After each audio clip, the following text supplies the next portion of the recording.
La novia de mi hermano lo dejó en el altar, y descubrimos que había usado a nuestra familia todo el tiempo. Mi nombre es Andrea y esta historia comienza el día en que mi hermano mayor, Daniel, debía casarse con Valentina, una mujer que en apariencia parecía ser todo lo que siempre había soñado. Todo el mundo en nuestra familia la adoraba, era encantadora, educada y con una habilidad asombrosa para ganarse la confianza de las personas. Mis padres la consideraban como una hija, y hasta yo, que siempre había sido más cautelosa, me vi seducida por su carisma. Pero lo que sucedió el día de la boda destrozó no solo a mi hermano, sino también a toda nuestra familia. El gran día llegó con toda la pompa que Valentina había planeado meticulosamente durante un año. La iglesia estaba decorada como un sueño con flores blancas y doradas adornando cada rincón. Daniel estaba radiante con su traje negro, esperando ansioso a su prometida en el altar. Sin embargo, los minutos pasaban y Valentina no aparecía. Primero pensamos que era un simple retraso, algo común en las bodas. Sin embargo, cuando el sacerdote empezó a mirarnos incómodo y los murmullos entre los invitados se hicieron más intensos, algo dentro de mí se tensó. Fue entonces cuando llegó el hermano de Valentina, Diego, quien con voz temblorosa anunció que ella no iba a venir. La noticia cayó como una bomba.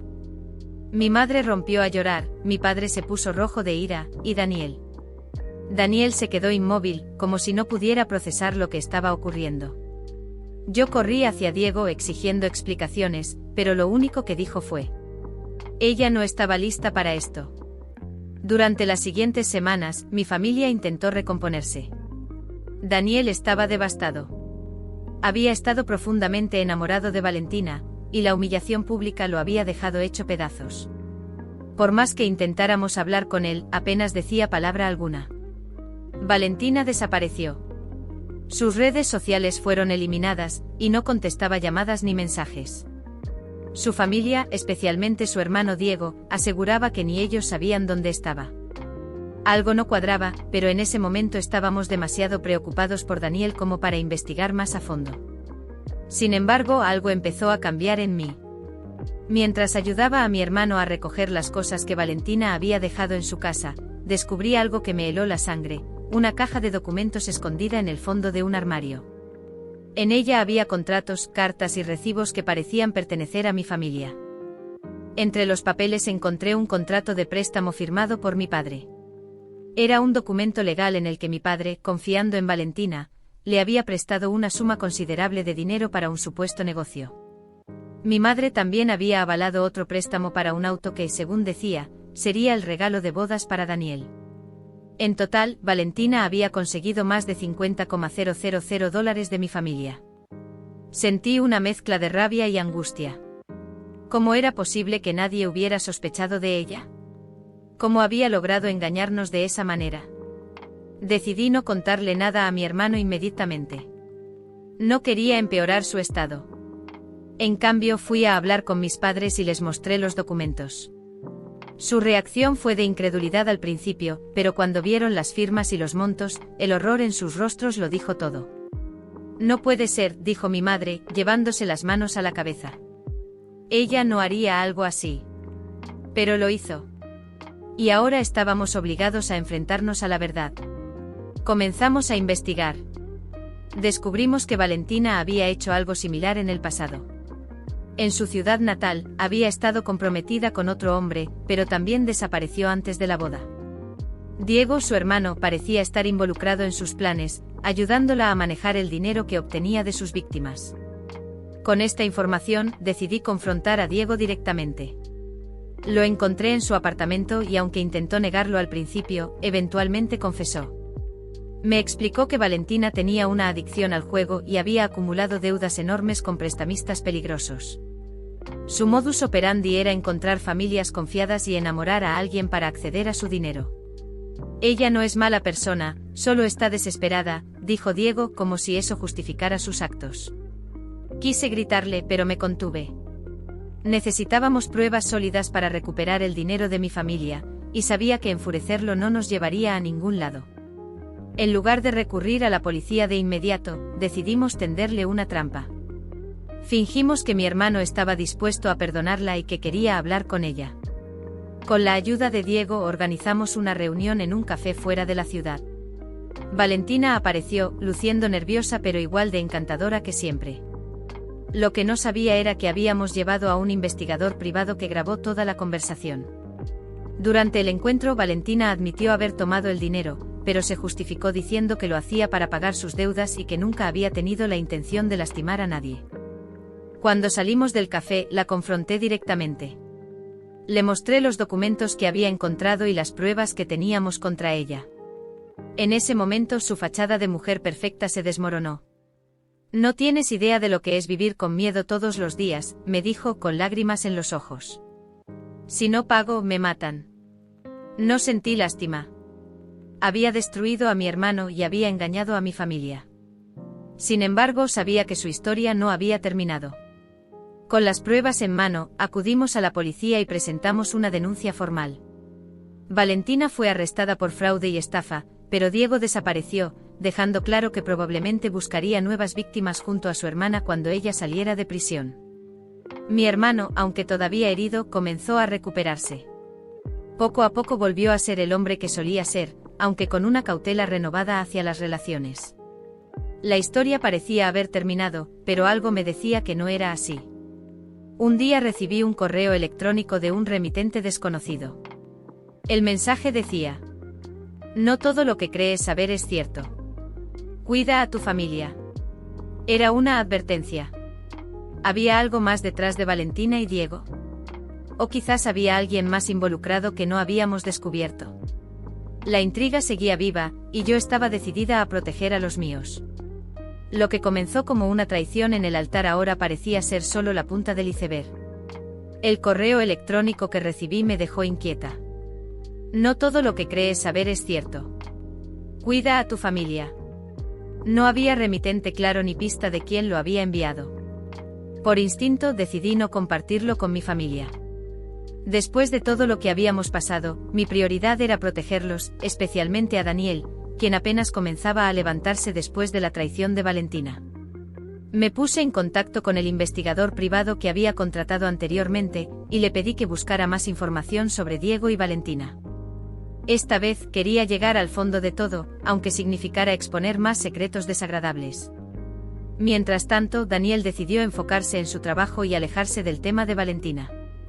Lo entendía, pero sabía que la sombra de lo que había pasado seguía persiguiéndolo. Un par de semanas después, el investigador me contactó con noticias sorprendentes. Diego y Valentina no eran hermanos. Resultó que su relación era una fachada creada para ganar confianza más fácilmente. Habían trabajado juntos durante años en esquemas de estafa similares, cambiando de ciudad cada vez que las cosas se complicaban. Diego era el cerebro detrás de las operaciones, mientras que Valentina se encargaba de ganarse la confianza de las familias. Pero había algo más. El investigador descubrió que alguien había estado ayudándolos desde las sombras, un tercero cuya identidad aún no estaba clara. Este individuo proporcionaba apoyo logístico, documentos falsificados y ayudaba a blanquear el dinero que obtenían. Era un sistema mucho más grande de lo que habíamos imaginado. Una noche, mientras cenábamos en casa con mis padres, recibí una llamada de un número desconocido. Contesté y, para mi sorpresa, era Valentina. «Andrea, por favor, escúchame». «No tengo mucho tiempo», dijo con la voz temblorosa. «Diego no es lo que parece. Nunca fue mi cómplice, él me obligó». Al principio pensé que estaba mintiendo de nuevo, pero había algo en su tono que me hizo dudar. Antes de que pudiera responder, ella continuó. «Si quieres proteger a tu familia, debes alejarte. Él no se detendrá hasta que consiga lo que quiere». La llamada se cortó de repente. No sabía qué pensar. ¿Era otra de sus artimañas para manipularnos, o realmente estaba en peligro? Al día siguiente decidí ir a buscar a Diego.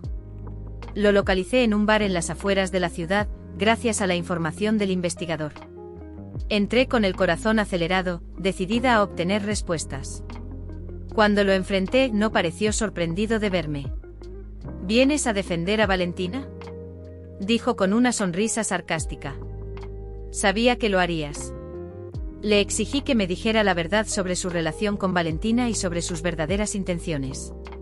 Al principio se negó, pero cuando le mencioné que teníamos pruebas suficientes para incriminarlo, su actitud cambió. «Valentina es débil. Siempre lo ha sido. No está hecha para esto, pero yo hago lo necesario para sobrevivir, dijo con un tono que enviaba escalofríos por mi espalda. Diego me confesó que tenía planes de usar a mi familia como parte de un esquema más grande. Según él, Valentina había arruinado todo al enamorarse genuinamente de Daniel, lo que complicó sus planes. Pero lo que más me impactó fue cuando mencionó al tercero que estaba detrás de todo. Él no acepta fallos, Andrea. No sabes con quién estás lidiando. Con la nueva información, el investigador logró identificar al misterioso tercero, un hombre llamado Héctor, quien había estado financiando las operaciones de Diego y Valentina a cambio de una gran parte de las ganancias. Héctor era un estafador profesional con un historial de fraude que se remontaba a décadas. Sabíamos que si queríamos cerrar este capítulo, debíamos exponer a Héctor. Pero hacerlo significaba ponernos en peligro.